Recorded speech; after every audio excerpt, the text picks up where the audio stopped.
I'm Evie, I'm at Leeds Trinity University doing journalism, and I've been with Sara for the last 6 weeks on placement. I was here last year, which is why I contacted you to come again, because I knew it was quite a tough task, and it challenged me quite a bit last year, so I felt ready this year to get really stuck in. So it's coming towards the end of my 6 weeks, so we're doing a little video to round up my experience and then talk about why placement's so important in the first place, and why in the industry on a wider scale it's so important, which is something that I think we both think it's not recognised by other companies, and it should be. I think that's a good summary. Yeah. I want to start with how getting your foot in the door is the hardest part, because you don't get replies, or they often just palm you off and say we don't offer placements, or we have placements at a certain time, you need to apply for that. And as part of my university course, I have to complete placement in a certain amount of time, and it often can't be when they're offering placements. Yeah, yours are at a certain time of year, aren't yeah. they? Okay. So for me, when they say, oh, we've got placements that you could have applied for, it's not a case of that, it's a case of I need some experience from this week to this week. I've got rude answers back, I've got no answers back, and it's really, really hard and off-putting. I think it's disheartening when you're going into your final year of uni and you think no one wants me yet, and I've only got a year left. I think you make a good point, and I can see it from an employer's point of view, because traditionally PR agencies are really busy. They're always busy. Yeah. And because of that, it's easier sometimes to just say no.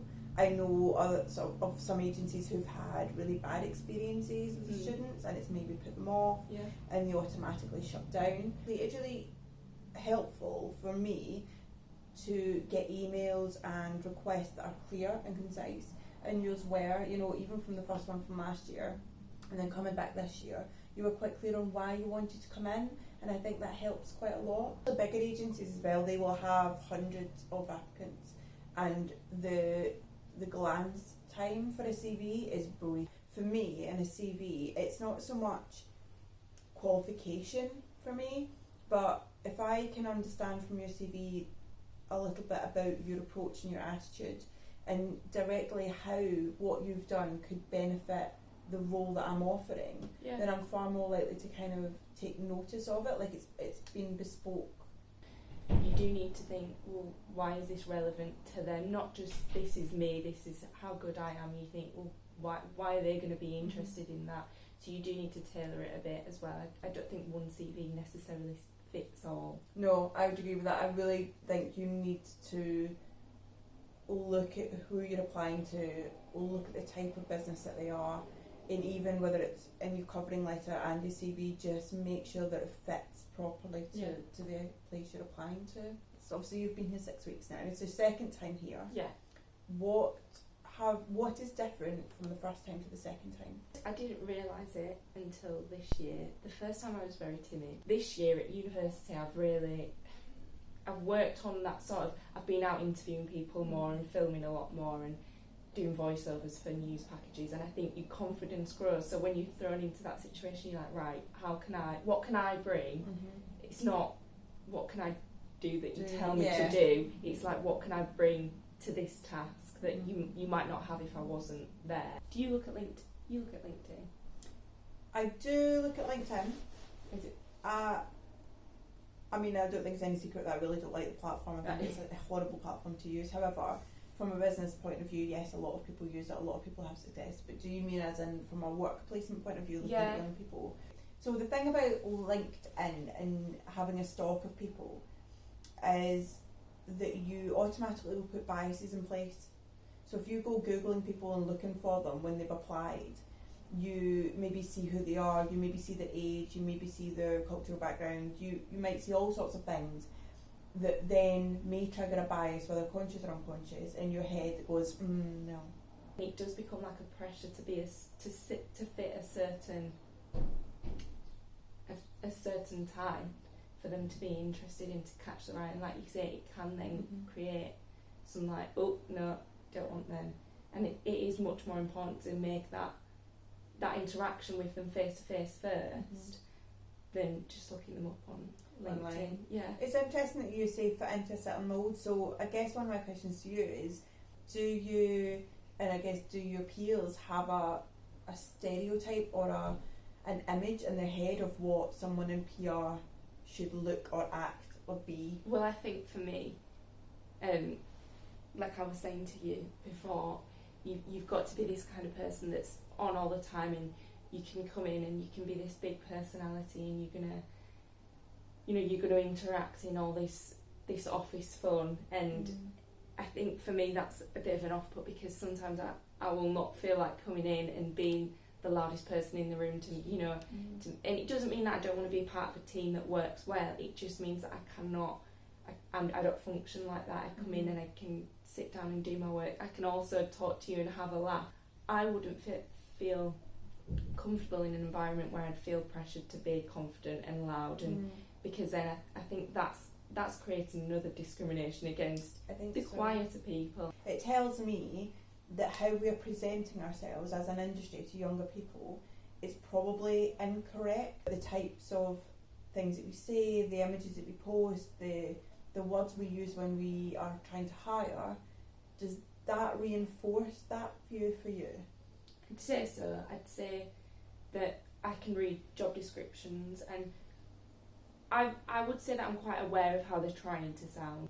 The words that they use, we want like I said, we want someone that's energetic, and I can't think of any, the classic, like superstars and gurus and ninjas and all these kind of like really odd terms that we use to describe human beings. You won't go into a workplace and be polished for that company straight away. Every company's different, so it's about nurturing the skills of those people to become part of your brand, what your brand means and says. And if you are that energetic company, how is that quiet person's skills going to fit into that? So what, I know obviously from in terms of placement, what was there something specific that made you want to come back here to us? If I want to, in any PR company, if I want to be able to send out a press release and put a press release together, then dealing with this industry, those press releases are I find them really tough. Yeah. So it's going to be so much easier for me when I get given a fluffier subject to make a press release. So I think the fact that here it's completely different to what I expected, but so it's helped me develop my skills so much. Good. That's why I wanted to come back here. So having done 2 years of placement, last year and this year, 2 years of placement, sounds like you've been here for 2 years. So having done a placement last year and a placement this year, what would be your takeaway from it? I'd say going confident and knowing what you can bring, because I think this year especially I've got more out of it because I knew what I could bring, and I was more confident in that and more sure of myself.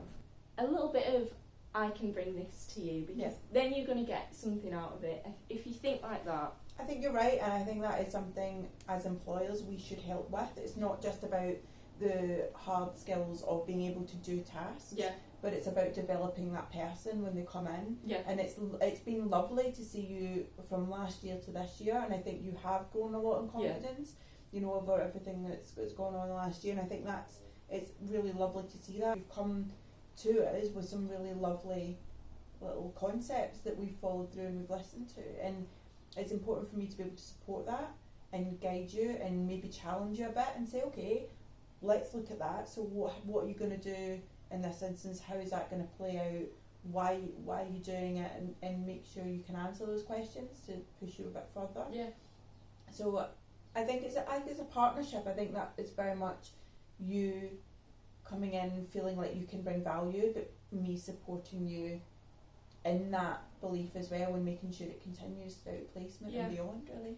So from my part, I would just like to say thank you very much for your work during this placement, and I think you are doing a stellar job, and I think you will continue to do a fantastic job wherever you go from here. Thank you. And thanks very much. Yes, and thank you, because it's just been such a nice place to be for 6 weeks. I'm almost a little bit sad that it's going to be, being in the office with you and Daniela it's so fun. and I've enjoyed what I've done. I've been proud of the pieces of work that I've done. So it's been lovely, and thank you. So yeah.